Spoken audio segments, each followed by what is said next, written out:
Before 10 million live viewers, the nation held its breath. The cameras zoomed in as Jasmine Crockett stood tall, eyes blazing, words sharp as steel. Her mission was clear: corner Vance, expose him, and end his fight for America's forgotten towns once and for all. The chamber crackled with tension, every eye fixed on the stage of power, every ear waiting for the clash. But then, Vance rose. No notes, no entourage. Just one man, one voice. His final words. They didn't just answer an attack. They made history.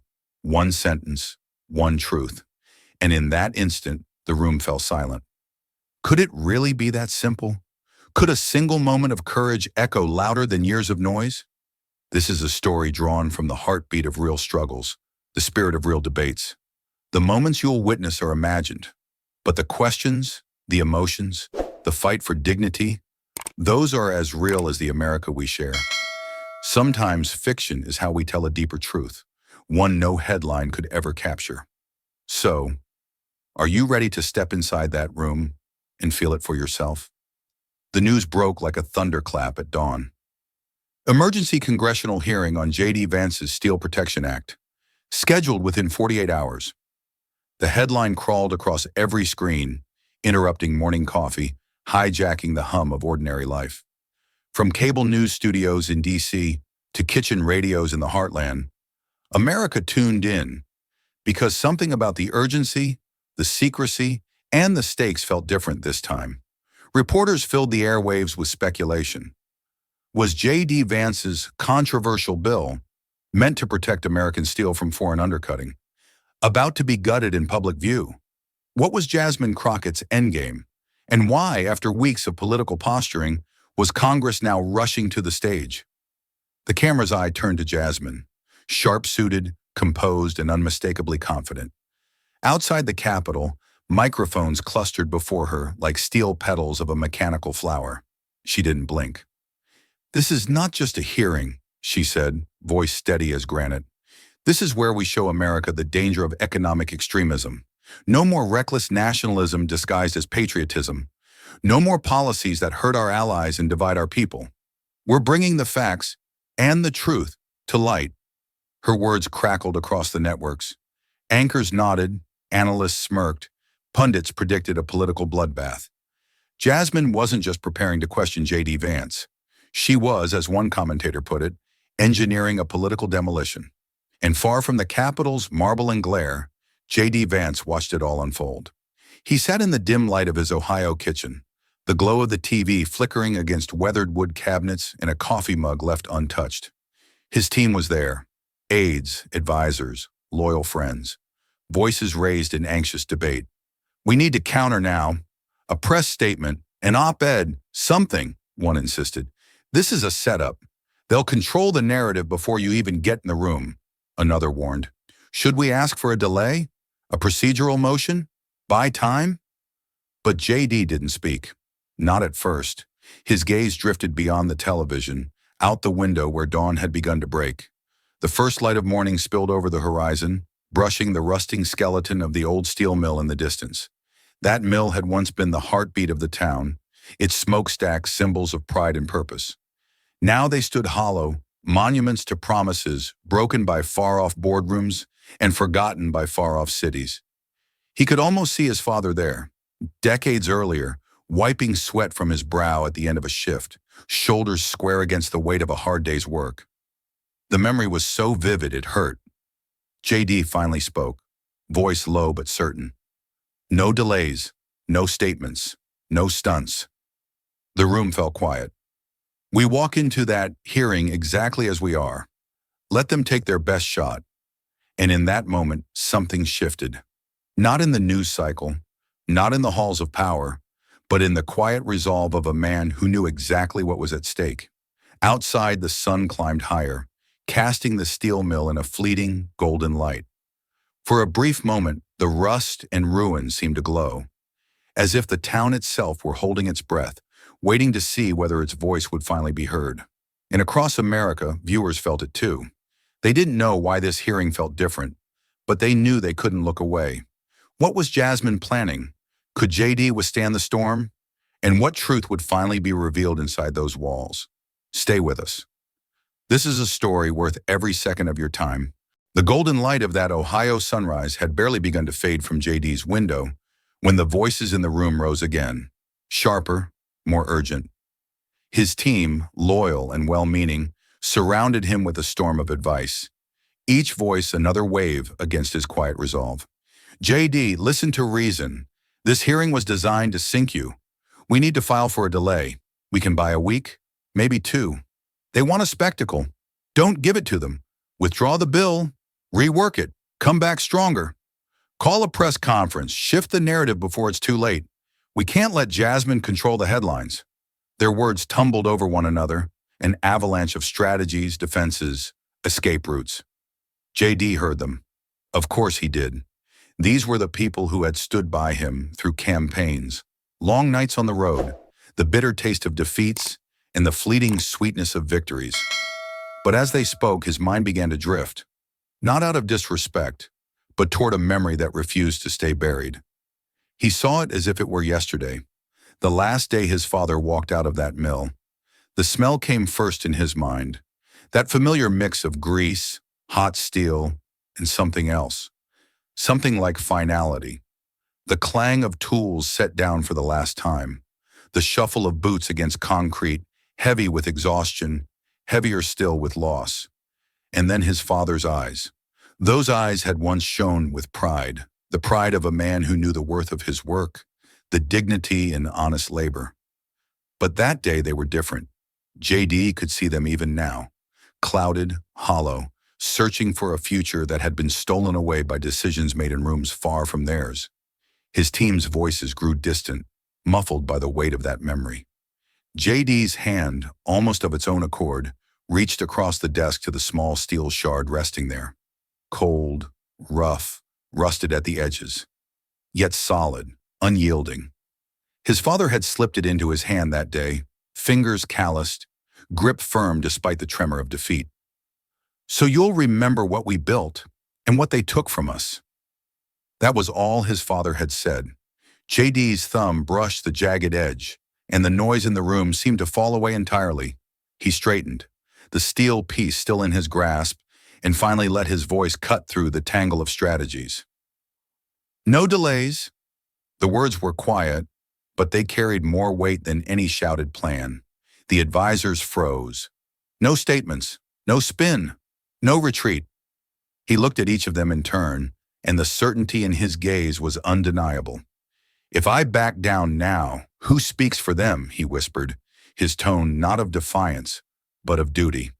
A hush settled over the room, the kind of silence that follows a truth too raw to argue with. And as the first hints of morning faded into the brighter light of day, that small, rusted piece of steel seemed, in JD's hand, to gleam with purpose. Outside, the old mill stood unchanged, but inside that kitchen, something had shifted. The course was set, and as JD rose from his chair, his resolve was as unyielding as the steel he carried. The team fell in beside him. No more arguments, no more doubts. Only the road ahead, and the hearing that waited. And so, with the sun climbing higher over Ohio's fields and hollowed towns, JD stepped forward, toward the storm, toward the trap, toward the fight that would define more than just his bill. The kitchen fell silent as JD's decision settled over the room like a quiet storm. The small steel shard still rested in his hand, its cold edge grounding him as his team began to move, no longer with arguments or panic, but with purpose. They gathered papers, phones buzzed with calls to arrange logistics, and the soft thud of JD's boots against the worn wooden floor marked the beginning of his journey. There would be no retreat. By mid-morning, JD was at the small regional airport, the kind that still had linoleum floors scuffed by decades of working men's boots and banners from high school sports teams draped proudly along the walls. No press, no grand send-off. Just a few nods of recognition from folks who knew him not as the man on TV, but as the boy who'd once helped his father haul scrap to the yard or carried groceries for Mama on Saturday mornings. As he stepped onto the plane, the world outside felt like it was closing in. News chyrons screamed across airport monitors and cell phone screens alike. The end of JD's bill? Crockett's hearing. Populist plan on trial. Steel showdown. Can Vance survive? The weight of expectation and doubt pressed against the cabin like cabin pressure itself. JD sank into his seat, window side. He welcomed the quiet hum of the engines, the sense of movement, of being between places, between the past he carried and the fight ahead. But the plane was not entirely silent. As the last passengers boarded and stowed their bags, a murmur rippled through the cabin. An older man, his hands rough with the marks of manual labor, paused beside JD's row. His voice was low, meant only for JD, but filled with an unmistakable grit. "Give 'em hell, JD." A woman across the aisle, hair pinned back, eyes kind, added softly, "We're proud of you, all of us." Others nodded as they passed. No speeches, no fanfare, just small gestures of solidarity from strangers who somehow weren't strangers at all. These were the faces of the very people JD had carried in his mind when he'd refused delay, refused retreat. The engines roared to life, and as the plane lifted from the tarmac, JD leaned his head against the cool glass of the window. Below him, Ohio spread out like a patchwork quilt. Squares of farmland, clusters of homes, the silent hulks of mills that once fed the nation's strength. He watched the land as it rolled by beneath the wings, every town and field a reminder of promises made and promises broken. There was no escaping what lay ahead, no detour, no safe harbor. But there was clarity and there was purpose. The sky stretched wide and pale above, the clouds thin and scattered, as if even nature were holding its breath. JD's reflection in the glass was calm, but his mind raced with the questions that had no easy answers. Would his words be enough? Could one man's truth break through the noise of politics and power? The plane flew on, eastward toward the Capitol's marble corridors, and the hearing that waited like a storm on the horizon. And as the miles passed beneath him, JD kept his gaze steady, heart anchored not in the battle to come, but in the people and places that had shaped him, the people who had whispered their faith and now waited for him to speak for them. As JD's flight descended over the Capitol, the patchwork of small towns faded beneath the clouds, replaced by the marble and steel of Washington, a city bracing for the storm about to unfold. And when he stepped into the hearing chamber, the weight of those watching, hoping, and doubting settled on him like a second skin. The plane touched down just as the morning sun crested the Capitol dome, casting long, sharp shadows across the marble steps and iron fences of Washington. JD stepped onto the tarmac with the same quiet resolve that had carried him through the night. The road from the airport to the Capitol blurred past the windows of the black sedan sent to retrieve him, but he barely noticed. His mind was already inside that hearing room, feeling the weight of history and expectation pressing in from every side. The closer they drew to the Capitol, the louder the city seemed to hum with anticipation. Crowds had gathered outside, journalists with cameras poised, protesters holding signs both for and against him, their voices blending into the chaotic chorus of democracy at work. JD didn't flinch. If anything, their noise only steeled him further. And then the doors opened. The hearing chamber was already packed beyond capacity. A sea of faces, lawmakers in dark suits and crisp ties, lobbyists with knowing smirks and folded arms, reporters scribbling notes and checking recording devices, and beyond them, rows of ordinary citizens who had come to witness the spectacle promised by every headline in America. The air was thick, not with heat, but with anticipation, as if the very walls of the chamber were bracing themselves for the storm to come. Jasmine Crockett stood near the dais, surveying the room with the cool confidence of a conductor about to raise her baton. She wore her authority like armor, and as she exchanged brief nods with colleagues, aides handed her neatly prepared folders, her team circling like hawks ready to strike.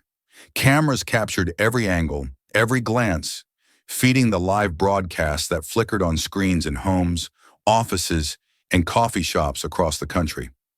She leaned in toward a reporter who dared approach the rope line and offered a whisper that the microphone still caught. Today, America sees what happens when extremism meets accountability. The phrase echoed through the chamber, repeated in low murmurs, scribbled into reporters' notes, typed into social media feeds already ablaze with speculation. And then the room shifted. A subtle movement, but enough that attention turned to the side door as J.D. Vance entered. No entourage, no grand gestures. Just J.D., his shoulders square, his pace measured, his eyes scanning the chamber as if to take its measure before stepping into the ring. Whispers rippled across the gallery. "Dead man walking," someone muttered, the words carrying just enough to reach J.D.'s ears. Another voice, softer, perhaps pitying. "He doesn't stand a chance." J.D. heard it all, but his expression didn't waver. He took in the faces around him. Allies who looked away in discomfort, critics who watched like wolves circling prey, citizens whose eyes held hope, fear, or something more complex. And in that instant, the hearing room wasn't just a chamber of government. It was an arena, and he had entered knowing full well the odds. He moved to his seat, settling in as the chair gavelled the session to order.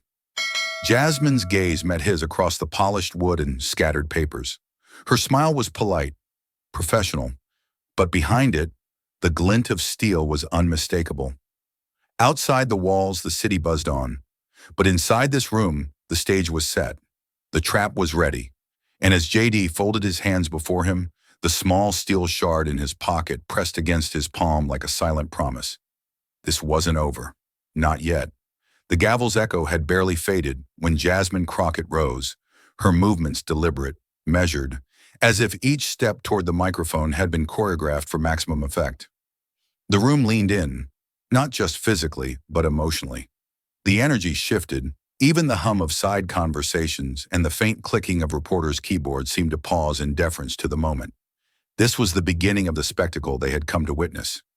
Jasmine adjusted the slim microphone before her, her gaze sweeping across the chamber, landing briefly on J.D., then moving past him to the cameras, the lawmakers, the citizens, as if to remind them all who commanded this space. When she spoke, her voice was steady, clear, and sharpened to a point. "We gather today not merely to discuss a bill, but to confront a dangerous idea." She paused, letting the weight of her words settle.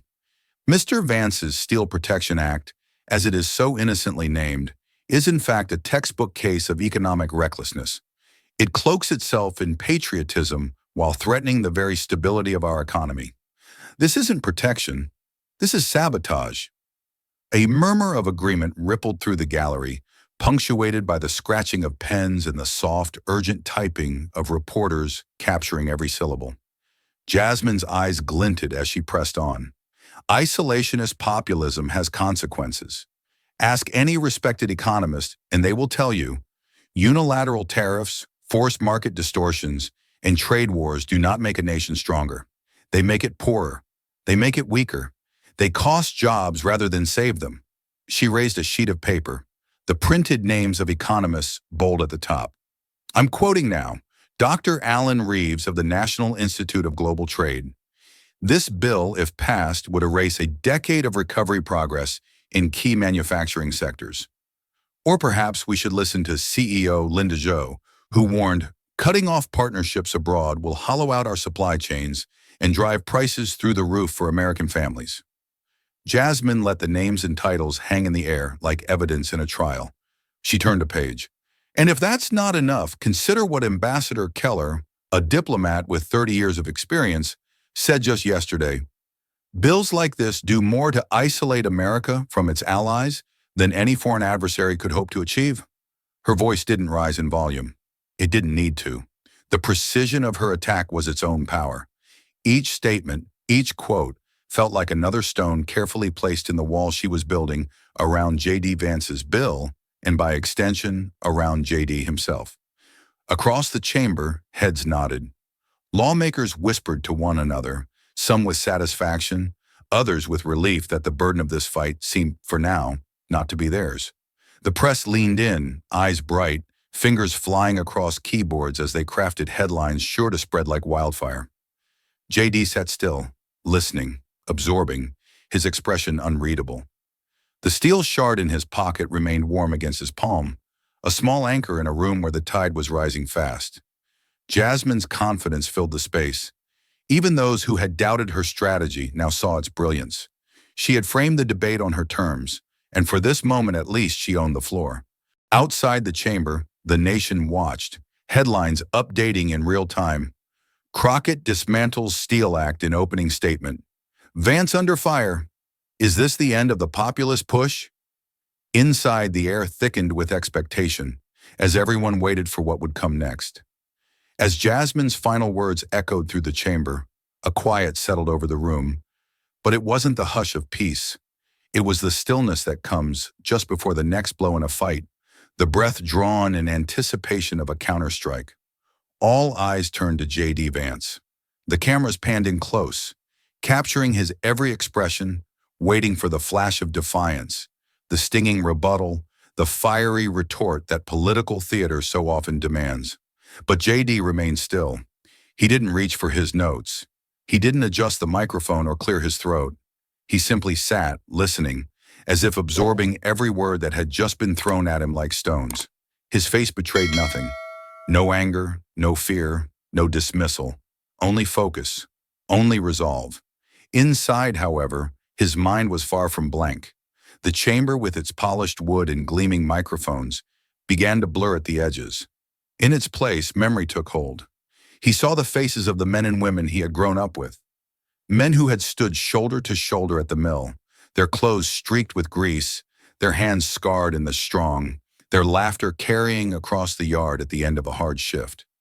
He saw the women who had packed lunches, balanced the books at home, waited for the whistle that signaled the end of the day. He heard their voices, their stories, their pride in work that meant something, that built something. Then the images shifted, casket flags folded tight, handed to trembling hands at gravesides lined with neighbors who bowed their heads, not just in mourning, but in shame. Shame that these veterans who had given so much returned to towns that had been given so little. He saw his father's hands, worn, cracked at the knuckles, strong even in defeat. The hands that had built, fixed, fought to provide. The hands that had pressed that steel shard into J.D.'s palm on the day the mill gates closed for good. The courtroom voices faded beneath the weight of those memories. J.D.'s fingers drifted, almost unconsciously, to his pocket.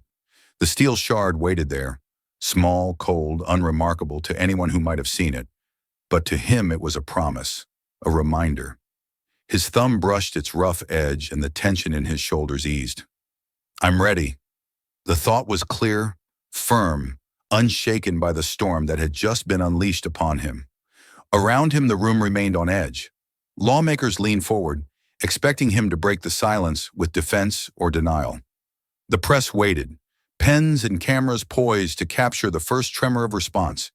Even Jasmine watched, eyes sharp, confident she had forced his hand. But J.D. gave them nothing, not yet. The moment wasn't for their expectations. It was for him, for the people whose voices had been drowned out for too long, for the truth that didn't need to be shouted to be heard. The chair cleared his throat, prepared to move the hearing along, when J.D. finally shifted in his seat. Slowly, deliberately, he straightened, his fingers leaving the steel shard where it lay, but the strength of it, of all it represented, remaining in his grip. And as the chamber braced for whatever would come next, J.D. Vance was no longer simply absorbing attacks. He was preparing to answer, in a way none of them would expect. The silence that J.D. had held, that powerful, steady quiet, didn't last long. In politics, silence is a void that opponents rush to fill, and Jasmine Crockett's allies wasted no time. Like a well-rehearsed orchestra of criticism, they took their cues one by one, each rising to play their part in the assault. The air that had been thick with tension now crackled with accusation, questions sharp enough to cut through steel. The first came from a congressman known for his economic credentials. His voice was calm, but his words were barbed. Mr. Vance, can you tell this chamber how your proposed tariffs would not trigger retaliatory measures from our trading partners? Are you prepared for the billions in losses projected by independent analysts? J.D. listened, absorbing the question, feeling the weight of each word. Before he could speak, another voice cut in, a senator whose district thrived on international partnerships. Is it not true, Mr. Vance, that your bill jeopardizes key relationships with our allies, the very alliances that have kept this nation secure and prosperous for generations? Your isolationist vision, sir, may please your base, but at what cost to America's standing in the world? A murmur of approval rippled through the room. The media in the gallery leaned forward, sensing blood in the water. Cameras captured every angle of JD's stillness, every flicker of expression. And then came the next strike, this time more personal, more dangerous. A congresswoman stood, her tone sharper than the rest, her words precise and deadly. Mr. Vance, your bill has been celebrated by groups known for their nativist, even xenophobic views. How do you respond to those who say this legislation panders to racism under the guise of economic policy? Are we truly here to enshrine bigotry into law? The room drew a collective breath. This was the line many had been waiting for, the accusation that could stick, that could follow JD beyond this chamber, beyond this bill. JD's team, seated behind him in the gallery, looked stricken, faces pale, hands clenched, eyes darting between lawmakers and the man they served. They had prepared for economic critiques, for debates on trade and tariffs. But this was a trap laid deep, designed not just to challenge the bill, but to tarnish the man behind it. JD felt their tension like a pulse at his back, but he did not turn, did not flinch. The steel shard in his pocket, small and silent, grounded him. The words swirled around him. Trade repercussions, job losses, racism, each layered on top of the last. Building a fortress of doubt meant to imprison his cause. The assault was relentless. Each questioner built upon the other, leaving no space for easy answers, no pause to regroup. What's your plan when American farmers face retaliation abroad? Will you take responsibility when factories dependent on global supply chains close their doors? Is this really about steel, or is it about fear? Fear of the other, fear of change. The questions came faster now, each one punctuated by nods from colleagues. The scribble of pens, the soft click of cameras, capturing what many believed would be JD's unraveling. But JD Vance sat steady. His eyes moved not to his accusers, but to the faces beyond them. The citizens who had come to listen, the workers in faded union jackets, the veterans with their quiet dignity, the farmers with calloused hands. And in that moment, as the assault reached its crescendo, JD was not thinking of the trap. He was thinking of the truth he had come to tell. The questions had come like waves, unrelenting and cold, each one crashing harder than the last. And now the room seemed to close in on JD. The voices, the stares, the scribbling of pens, the steady, intrusive whir of cameras, all of it layered together into a single, overwhelming hum. He felt the weight of it pressing down on him, heavier than the steel his father had once forged. The tide was against him, and everyone in that chamber could see it. From the corner of his eye, he caught glimpses of Jasmine's allies exchanging glances, satisfied with their precision, with the fortress they believed they had built around him. Even the neutral faces, the ones who had entered the hearing unsure where they stood, now seemed to lean toward the storm, caught in the gravity of the spectacle. And yet, as JD inhaled slowly, his gaze drifted. Beyond the dais, beyond the rows of polished seats occupied by power and press, beyond the chamber's gilded walls. His eyes found what they had been searching for, a small group at the very back, nearly hidden behind the crush of spectators. There, standing shoulder to shoulder, were the steel workers. Their jackets were worn, their hands folded or clenched tight, their faces lined with the marks of work and worry. One man, JD recognized him instantly as someone who had once worked beside his father, caught JD's eye. He didn't speak. He didn't need to. The man simply nodded, slow and firm, and JD could see the tension in the man's jaw, the way his fists clenched at his sides, knuckles white, as if holding back everything he might have shouted had the chamber allowed it. That nod reached JD deeper than any word could have. The hum of the room faded for him in that instant. The voices of accusation, the click of the cameras, the shuffle of papers, it all fell away like a curtain dropping between him and the noise. This isn't about me. The thought came not as a defense, not as a shield against the attacks, but as a reminder, a truth, a grounding. This is about them. Them, the workers who had given their backs, their hands, their lives to build something that mattered, only to watch it stripped away by decisions made in distant offices. Them, the veterans who had returned to hollowed towns with folded flags but no work, no hope. Them, the families who still believed, somehow, that someone in those marble halls might remember them, might speak for them. JD felt the steel shard in his pocket again, the familiar weight of it, solid and real amid the swirl of politics and performance. The piece was cool against his fingers, its edges worn smooth by years of being held, touched, remembered. The isolation he felt wasn't loneliness. It wasn't despair. It was clarity. And as his accusers prepared for the next round, as the room poised for his collapse or concession, JD straightened. He didn't interrupt. He didn't rise. Not yet. But in the depth of his gaze, in the quiet steadiness of his breath, in the invisible thread connecting him to those men at the back of the chamber, a shift had begun.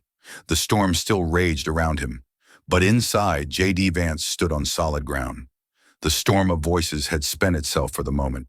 The questions, the accusations, the calculated traps, they lingered in the air like the last rumble of distant thunder. J.D. remained seated, the room's attention still fixed on him, but now with an edge of impatience. The predators had circled, had struck, and now waited to see if their prey would fall or fight. From the elevated bench, the chair cleared his throat, his voice formal but tinged with curiosity. "Mr. Vance, you have the floor." The chamber seemed to hold its breath. Reporters froze mid-sentence, pens poised. The cameras zoomed in, lenses trained on JD as if they might catch the instant when the weight of it all became too much. Jasmine leaned back ever so slightly, arms crossed, her smirk measured but unmistakable. To her, this was the moment she had crafted, the corner into which JD had been painted with care and precision. She believed she had him where she wanted him. JD didn't move at first. He let the silence stretch, not as a shield, but as a reminder, to himself, to them, to the nation watching, that words spoken in haste could never carry the weight of those forged in purpose. His hand beneath the table found the steel shard once more, the coolness of it steady against his skin, the rough edge familiar now as breath itself. Slowly, deliberately, JD rose. No quick gestures, no defiant flashes, just the quiet strength of a man who had found his ground and was ready to stand upon it. His fingers closed over the steel piece, hidden from view but blazing in his mind like a promise. He looked across the room, meeting no single gaze, because this moment wasn't for Jasmine or her allies or the cameras. It was for those who had sent him here, the ones no headline mentioned, no analyst debated, no pollster called. When he spoke, his voice was calm.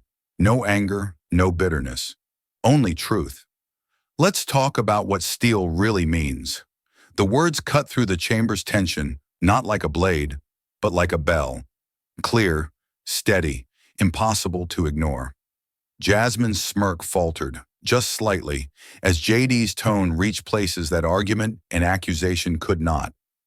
He didn't look at his prepared notes. He didn't need them. His speech would not be drawn from pages, but from memory, from scars, from the piece of steel still warm in his palm. We've talked numbers today. We've talked trade balances and tariffs and partnerships, all important. But steel isn't just an economic measure. Steel is what built our towns, our cities, our bridges. Steel is what held up the roofs over our heads. Steel is what millions of Americans, including my father, forged with their hands so their children could have a future. JD's gaze swept the room, finding the steelworkers at the back once more. He felt their eyes on him, their quiet strength echoing his own. So before we dismiss this bill as recklessness, before we call it isolationism, before we reduce it to talking points, let's remember what steel really means. To the men who made it, to the families who depended on it, to the towns that rose because of it, and to the country that still stands on it. The room remained silent, no longer with anticipation of a stumble, but with the dawning realization that the turn had begun. The chamber remained hushed, the weight of JD's opening words still settling over the room like dust after a storm. He stood tall but not rigid, his voice steady as his fingers tightened gently around the steel shard in his hand. hidden beneath the polished wood of the witness table. No longer did he feel the gaze of cameras or the scrutiny of political rivals. In that moment, JD spoke not to the powerful arrayed before him, but to those who had shaped him, those whose stories had brought him here. His eyes softened as they drifted, not to any face in the room, but to a memory so vivid it felt closer than the chamber's walls. I was 16 the day my father's mill blew its final whistle. The words filled the space, not loud but heavy with meaning. The lawmakers who had been poised to pounce now leaned in, caught off guard by the shift in tone. JD's gaze fixed on a point beyond the chamber as he continued. That whistle didn't mark the end of a shift. It marked the end of an era. I remember standing at the edge of the yard, watching as the men filed out. There were no cheers that day, no plans for the night, just silence, the kind that sinks into your bones. He drew a slow breath, the memory washing over him as if the years between had melted away. I saw men hug each other, their faces streaked with grease and something else, something that looked a lot like grief. I saw shoulders shake, fists clenched at sides, tears wiped away with the backs of calloused hands. These were strong men, proud men, and that day they walked out knowing their strength hadn't been enough to save what they built. The room seemed to shrink, the barriers between sides, between parties, between press and power, dissolving under the weight of the story. JD's thumb brushed the edge of the steel shard again, as if drawing courage from it. My father didn't speak as he crossed the yard. Not at first. He just walked, slow and steady, like every step carried the weight of the years he'd given to that mill. But when he reached me, he stopped. And he put this... JD lifted his hand at last, revealing the small, rusted piece of steel to the room. The cameras caught it instantly, zooming in on the rough, jagged fragment that seemed so ordinary, and yet, in his hand, glowed with meaning. Into my palm, he held it there, letting them see it, letting the moment settle. He said, "So you'll remember. That's all. So you'll remember." A quiet fell across the chamber, deeper now, not from tension but from something more rare in those halls. Respect. Even those who had prepared to tear him down now found themselves caught in the story, in the simple power of a father's parting gift. JD lowered the shard slowly, fingers curling over it once more. His voice, when it came again, was softer, but no less certain. And I have remembered every day since. The room, once crackling with accusation, now leaned forward. Lawmakers, staffers, even some of the press drawn closer, compelled not by politics, but by the truth of a moment no charter headline could capture. JD had begun his story, and for the first time that day, it was the chamber that was silent, waiting to hear it through. The silence that filled the chamber after JD's final words felt different now.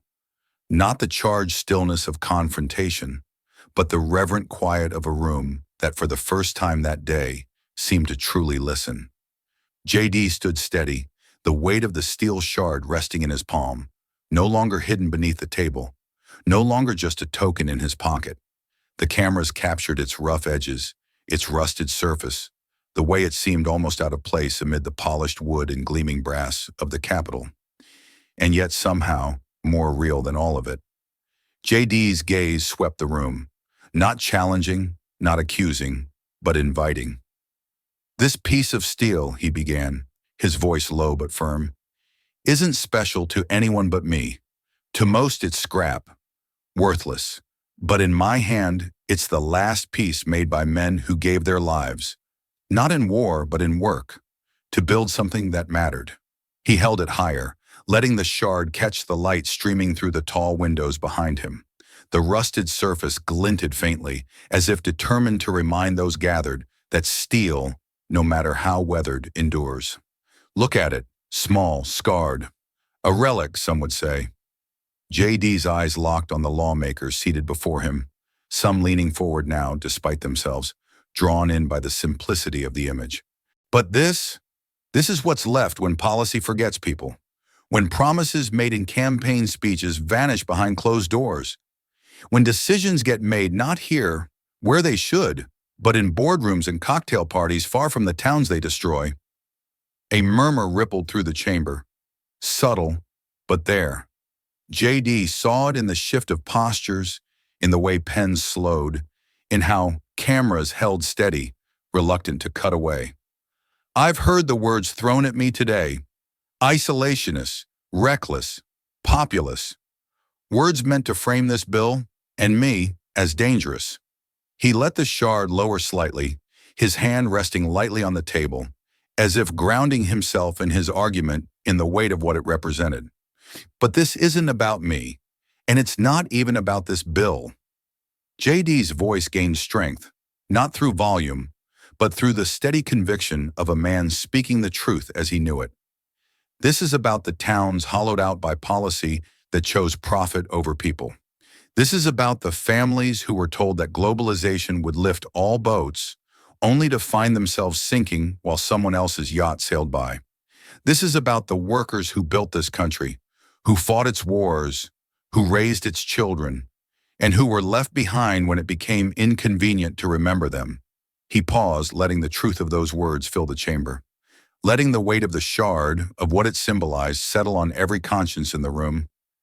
You call this protectionism, JD said, his tone gentle but unyielding. But I call it what it is. This isn't about shielding an industry. It's about shielding a people. This isn't protectionism. This is protection. The final line hung in the air, simple and unadorned, but heavy with meaning. The kind of line that didn't need applause to matter. The kind of line that stayed with a person long after the camera stopped rolling. And as JD lowered the shard once more, his fingers wrapping around it like a promise, the room stayed silent. Not because it had nothing left to say, but because, for that moment, there was nothing left that needed saying. The weight of JD's final line, "This isn't protectionism, this is protection," still hung in the air like the lingering echo of a bell in a quiet church. No one spoke. No one moved. For a long, breathless moment, the chamber seemed suspended between the world of policy and the world of truth. JD stood with the steel shard still cradled in his hand, its rusted surface catching glimmers of the afternoon light. He looked out across the chamber, past the lawmakers, past the reporters, past even Jasmine, and into the faces of those who had come not for spectacle, but for hope. His voice, so steady until now, trembled just enough to reveal the depth of what he felt. When did we decide cheap imports were worth more than American dignity? The question wasn't shouted. It wasn't a rhetorical flourish for the cameras. It was spoken softly, as if JD wasn't asking the room so much as asking the nation, asking history itself. The words seemed to settle on every shoulder, heavy with the burden of an answer no one dared give. A long pause followed. A pause so complete that even the ever-present clicking of cameras and scribbling of pens fell silent. Jasmine's smirk, once so assured, so carefully composed, faded. Her arms, once crossed in confidence, dropped slowly to her sides. For the first time that day, her gaze wavered, as if the ground beneath her had shifted in a way she hadn't anticipated. Murmurs began to ripple through the crowd. But these weren't the whispers of strategy or speculation. These were the sounds of something deeper, recognition perhaps, or guilt, or the fragile beginnings of empathy. JD let his gaze drift toward the gallery where the steelworkers stood. Their faces were set, eyes glistening with unspoken emotion. And near them, JD saw a man in uniform, silver-haired, his back straight with the quiet dignity of one who had served. The veteran's hand, rough and weathered, rose slowly to wipe away a tear that had slipped free despite his best effort to hold it back. JD saw it and felt it like a tide rising within him. This debate, this bill, this moment, it isn't about tariffs or markets or GDP reports. It's about what kind of country we choose to be. Do we honor the people who built this nation with their hands, or do we trade them away for cheaper goods and bigger profits? His voice grew firmer now, the tremor replaced by resolve. Do we remember that a nation's strength isn't measured in stock prices, but in the dignity of its people, in the communities that raise our children, bury our dead, and hold together in hard times? When did we forget that? The room remained still, the air charged with a kind of reverence. JD wasn't arguing anymore. He wasn't defending, he was reminding. And as his words settled into the hearts of those listening, the cameras rolled on. But even they seemed to sense that they were no longer capturing a political hearing. They were capturing a reckoning. JD lowered the steel shard gently onto the table, his hand lingering on it a moment longer, as if passing a silent promise to all it represented. And the chamber, once so eager for confrontation, now waited. Not for rebuttal, not for strategy, but simply to absorb what had been said and what it demanded of them all. The chamber remained suspended in that heavy, unbroken stillness, the weight of JD's words still pressing down on every corner of the grand hall. For a moment, it was as if the room itself forgot how to breathe. The steel shard lay on the table before him, small, rusted, ordinary to the eye, yet now transformed into a symbol none in the room could ignore. Jasmine had prepared for many things. She had prepared for deflection, for anger, for policy jargon she could dismantle point by point. But she had not prepared for this, a simple, unadorned truth that bypassed argument and lodged itself in the conscience. She hesitated, just for a heartbeat, but enough that the sharp certainty she'd carried all morning flickered. The smirk that once marked her confidence had vanished entirely, replaced by something closer to calculation or doubt. The cameras shifted now, no longer zeroed in on JD alone. They captured Jasmine's pause, her moment of recalibration. Reporters noted it, pens scratching hurriedly, sensing that this was no longer the narrative they had expected to write. Drawing in a breath, Jasmine straightened, determined not to yield the stage. Her voice, when it came, was clear but lacked the effortless command it had held before. "Mr. Vance's speech was moving," she began, choosing her words carefully. "But let's remember why we're here. We cannot let emotion cloud sound policy. We are tasked with protecting the nation's future, not indulging nostalgia for the past." There it was, the attempt to reframe, to recapture the momentum that had so decisively shifted. She spoke of global markets, of modern economics, of the dangers of retreating into sentiment over strategy. But the room wasn't with her. Something in the atmosphere had changed. Lawmakers who had nodded along with her earlier points now sat quiet, reflective. Aides who had been quick to pass notes or check devices now kept their eyes forward, caught between duty and an unexpected pull toward what they had just witnessed. And then, a voice, low, almost conspiratorial, but just loud enough to carry in the strange quiet, broke through the tension. "He's got them." The words came from a senior lawmaker, one known for pragmatism over passion, leaning toward a colleague with a look of resigned admiration. The colleague nodded slightly, his gaze still fixed on JD, who remained standing, hands resting lightly on the table's edge, steady as the steel he had invoked. Jasmine heard it too, the whisper, the shift in the room's energy.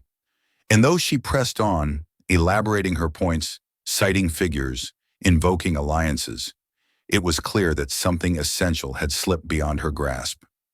The chamber that had once been a battleground of ideas and accusations was now something quieter, weightier. The fight wasn't over, but the ground had shifted, and with it, the hearts of many who had come expecting a different kind of contest. Outside the hearing room, the city of Washington buzzed on, unaware for the moment of what had transpired inside those walls. But within, those present knew they had witnessed more than a debate. They had witnessed a reckoning, and Jasmine, for all her skill, felt it as surely as anyone. The whisper, "He's got them," seemed to mark an invisible turning point, one felt more than seen. And as Jasmine's carefully crafted arguments dissolved into the heavy air of the chamber, the ripples began to spread beyond those four walls. The shift wasn't just in the hearts of lawmakers or the posture of aides. It was on every screen, in every newsroom, on every phone held in the hands of those watching from afar.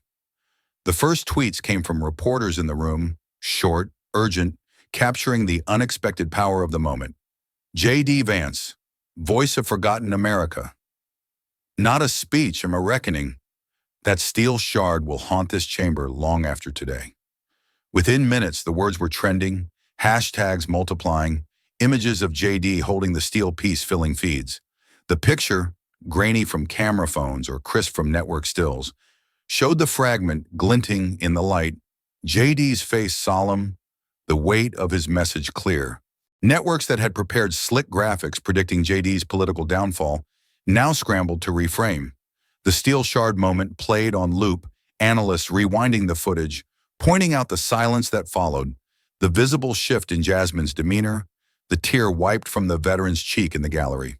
Commentators, once eager to dissect JD's so-called populist blunder, now pivoted. The tone changed, subtle at first, then unmistakable. "Whatever your politics, that was powerful," one anchor admitted, her voice softer than usual, as if the weight of what she'd seen still lingered. Vance reframed the entire debate, from policy to principle, another noted, replaying the clip of JD's trembling voice asking, "When did we decide cheap imports were worth more than American dignity?" The media, ever hungry for a narrative, found one they hadn't expected. Not the fall of a would-be demagogue, but the rise of a voice that had, if only for a moment, reminded the nation of what had been forgotten. Panel discussions filled quickly with fresh takes. Experts who had dismissed JD's bill hours earlier now spoke cautiously, acknowledging the resonance of his words, the danger of underestimating the emotional power of his appeal. "He's touched something real, something raw," one strategist admitted. "That's not easy to counter." And as the steel shard gleamed on screens across the country, as hashtags like #SteelSpeech and #ForgottenAmerica surged, even those who opposed JD's policy found themselves grappling with the force of the moment. In coffee shops, in break rooms, in cabs idling at intersections, people watched and felt. The spectacle they'd tuned in for had become something else entirely, a reminder that behind every policy, every bill, there are people, towns, histories that deserve more than dismissal. Back in the chamber, JD remained quiet, letting the echo of his words, the image of the steel, do what speeches and strategies could not. And Jasmine, for all her skill and preparation, felt the shift as surely as anyone. The media tide that had once flowed so confidently in her favor now moved in new currents, and she, too, was caught in its pull. Outside, the city carried on, but inside screens, inside hearts, the story had changed, and it wasn't over yet. As the hearing recessed and the chamber emptied, the noise returned. Reporters shouting questions, aides gathering notes, cameras snapping final shots. But Jasmine barely heard any of it. The sound blurred into a distant hum as she walked briskly through the corridors of the Capitol, flanked by staffers whose words she didn't register. She needed a moment, away from the lights, away from the eyes, away from the unexpected shift that had left her standing on ground she no longer recognized. Backstage in a quiet antechamber with heavy curtains drawn against the glare of afternoon sun, Jasmine paused. Someone handed her a tablet, its screen already cued to the moment that was now playing across the country. A J.D. Vance, holding that small piece of steel, his voice steady, his words cutting through political noise with disarming clarity. She watched in silence as the clip played. Once, twice, 3 times. Each time, the same. J.D.'s fingers closing over the shard, the light catching its edges, his gaze focused not on her, not on the lawmakers, but on some point beyond, as if speaking to the nation's conscience rather than its camera lenses. Jasmine had come into the hearing certain of her footing, certain that she had framed the debate, controlled the narrative, certain that JD's arguments would crumble under the weight of facts, figures, alliances, and economics. But watching the footage now, in this quiet room far from the crowd, she saw what she had missed. JD hadn't fought back with statistics. He hadn't countered with data points or policy jargon. He had told a truth. Simple, human, undeniable. Her confidence cracked, just slightly, in that private moment of reckoning. She drew a breath, setting the tablet down on a nearby table, her reflection faint in its darkened screen. Did I underestimate him? The question rose in her mind, unbidden but insistent, and almost as quickly, another followed. Or did I underestimate the people he spoke for? That thought settled heavier than she expected. It wasn't just JD's words that had shifted the room. It was the weight of the stories behind them, the faces in the gallery, the men and women watching from afar, the ones she had intended to counter with logic, but who had instead been reminded of what they'd lost and what they still hoped might be restored. She paced, slow and thoughtful, the din of the media beyond the walls growing louder as the narrative she had hoped to shape slipped further from her grasp. The plan so carefully constructed had met a force no strategy could fully predict. The power of an honest story, simply told. Jasmine was too seasoned, too sharp to despair, but she felt the ground shift beneath her, and she knew the path ahead would not be the one she had mapped so confidently. She straightened, schooling her features, readying herself to face the press that waited just outside. The fight was not over. Not for her, not for JD, not for the country. But as she reached for the curtain, ready to step back into the glare, she allowed herself one final glance at the still frame on the tablet. JD's hand, the steel shard, the weight of a truth that had, for a moment, quieted even Washington. The echo of JD's words and the image of that rusted shard of steel seemed to linger in the chamber long after the final statements were made. When the gavel fell to mark the end of the hearing, it didn't break the silence so much as release it, like the first breath after a long suspended moment where no one dared move. And then something rare, something almost unthinkable in that polarized hall began to happen. One by one, lawmakers rose from their seats. It wasn't the kind of rise that followed a party-line speech, where applause came quick and loud from one side and stony silence from the other. No, this was different. Hesitant at first, then growing, as members from both aisles stood, not to cheer a man or a bill, but in recognition of something they hadn't expected to witness. Truth spoken without venom, conviction without arrogance. A reminder of what service to the people was supposed to mean. The applause came, soft at first, then building. Not thunderous, not the forced enthusiasm of political theater, but genuine, measured, and, in its own way, far more powerful.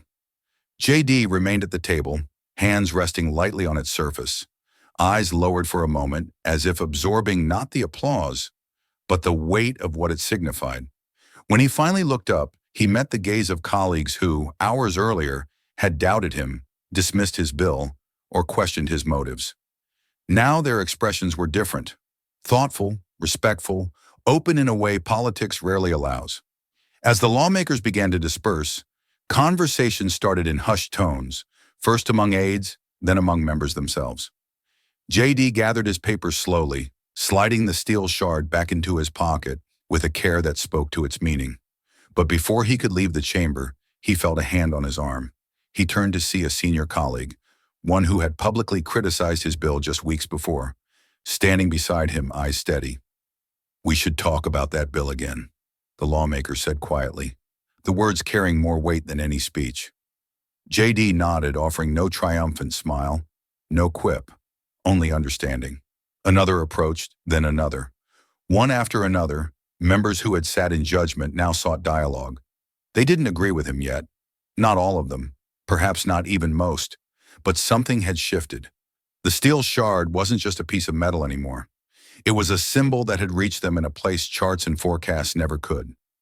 JD stepped out of the chamber into the corridor beyond, the sounds of the Capitol returning. Voices, footsteps, the hum of a city that never truly sleeps. But inside him, the quiet of that moment remained. It wasn't victory, not yet, but it was a beginning, a chance to be heard, to build, to try.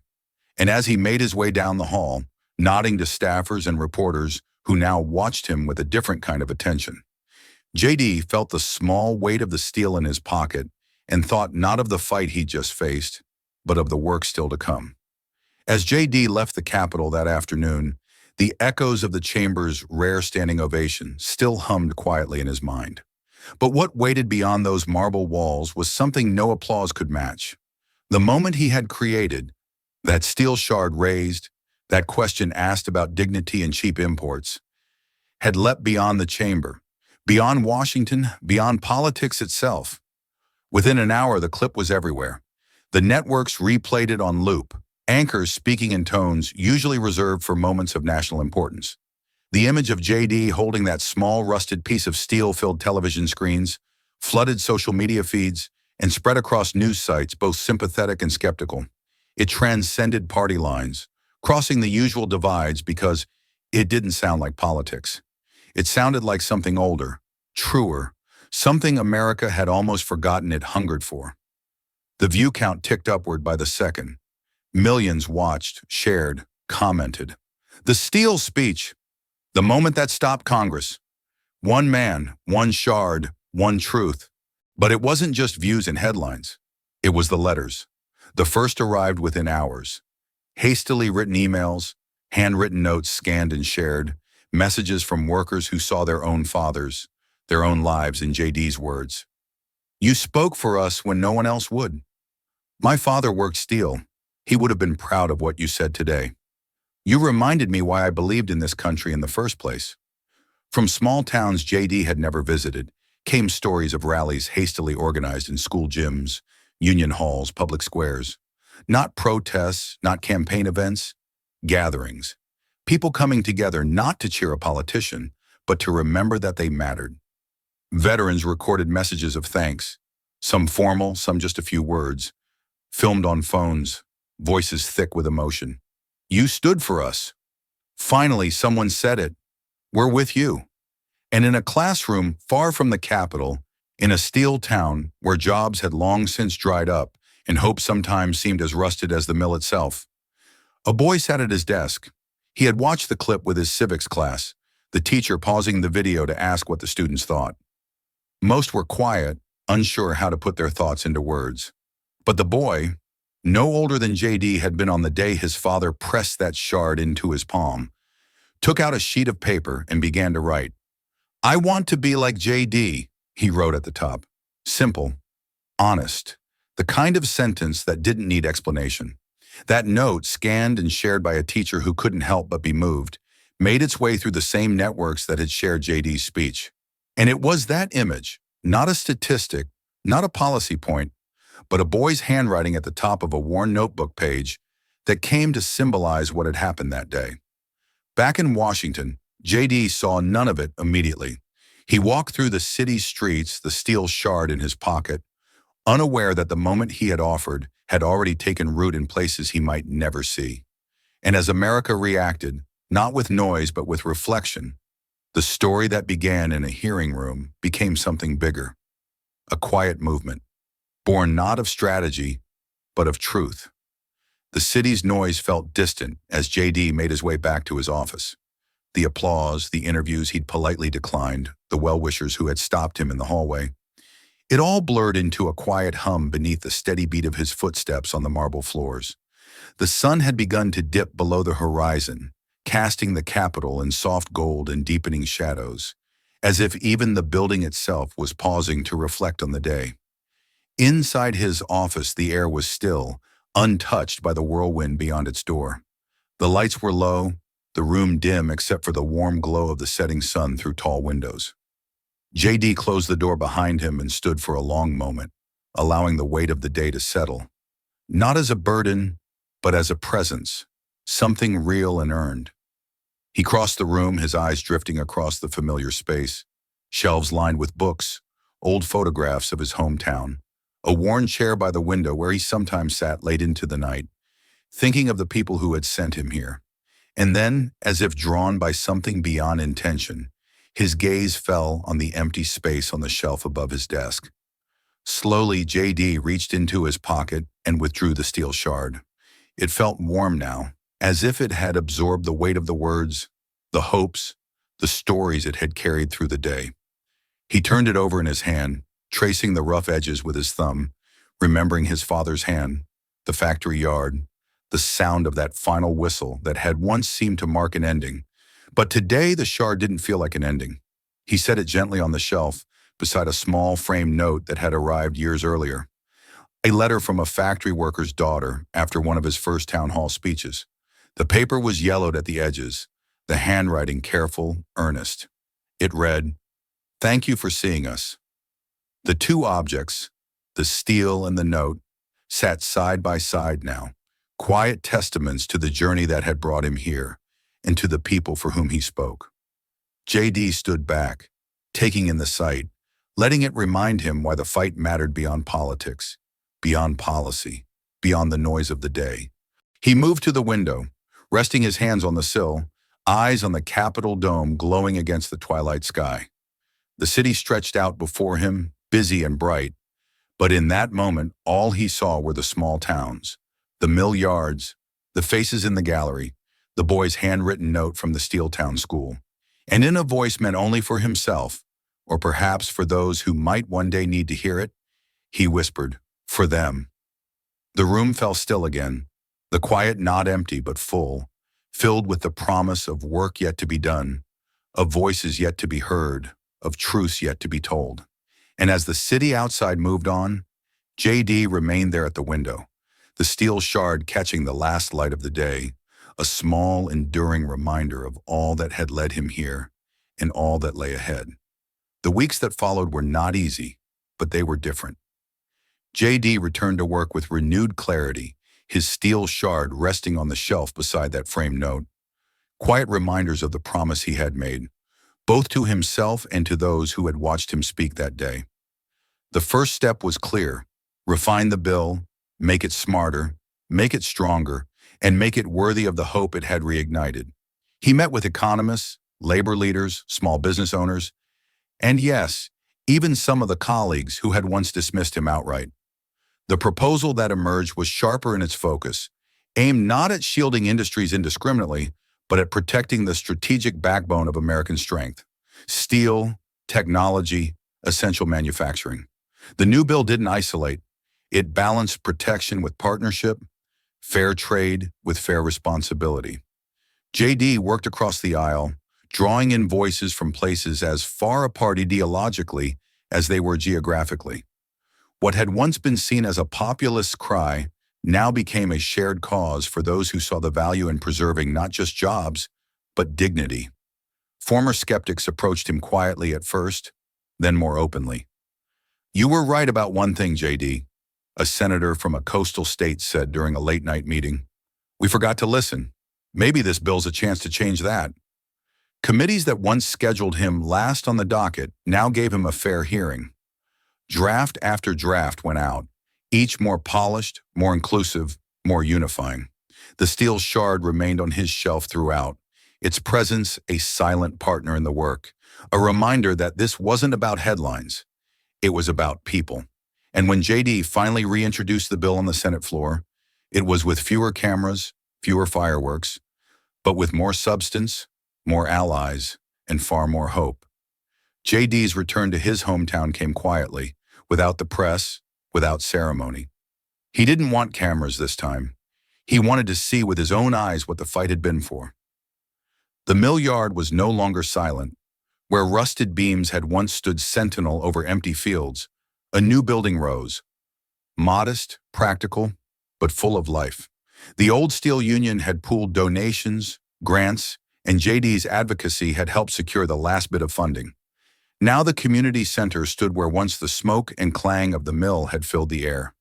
Inside, children's voices echoed off clean walls. In one corner, a job training class met. In another, a veterans group gathered. Outside, JD was greeted not with applause, not with speeches, but with nods, firm handshakes, and the kind of quiet gratitude that meant more than words. "Good to see you home, JD. You kept your word. You gave us something to believe in again." He walked the grounds, memories layering over the present.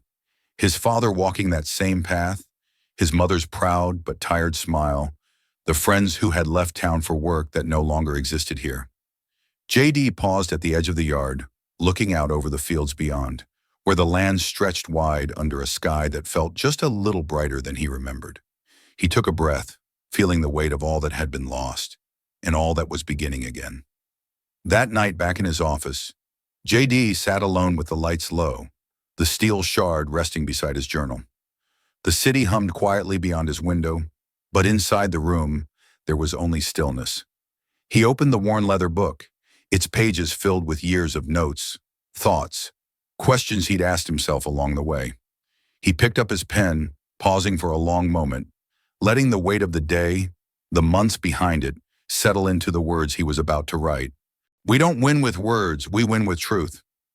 He let the sentence stand on its own, ink still wet on the page. It was simple, but it was what he had learned, what the steel shard had taught him, what the hearing had proven. Outside, the Capitol dome glowed softly, a beacon of promise and challenge. JD closed the journal gently, his fingers brushing the steel shard one last time that night. He whispered into the quiet, the words not for speeches or cameras or history books, but for himself and for those who had walked with him, even if he never saw them again. And as long as I carry this steel, I'll remember who I fight for. The city carried on, but in that office, in that moment, J.D. Vance's promise endured, small, steady, and unbreakable as the shard that lay by his hand. This story isn't just about a bill or a piece of steel. It's about how truth, when spoken with heart, can cut through noise and division. J.D. Vance reminded us that dignity, community, and shared purpose matter more than headlines or politics. His journey showed that real change doesn't always come from shouting the loudest, but from standing quietly, firmly for what's right. The steel shard became more than a memory. It became a promise that no one is truly forgotten if someone is willing to speak for them. In a world full of fast opinions and fleeting attention, maybe what we need most are voices that carry truth over noise. And you, what do you think? Can one honest story still move a nation? If this story touches you, don't let it stop here. Like, share, and subscribe to JD Stories, where every voice matters and every story echoes far beyond the screen. This story is a fictionalized and dramatized narrative created for educational, inspirational, and storytelling purposes. While it may be inspired by real public events, people, or societal issues, it includes imagined dialogue, reconstructed scenes, and character interpretations meant to highlight broader themes of justice, dignity, and resilience. Any resemblance to actual events or individuals beyond public knowledge is purely coincidental. We do not intend to defame, mislead, or harm, but to invite reflection and meaningful conversation. Thank you for watching JD Stories.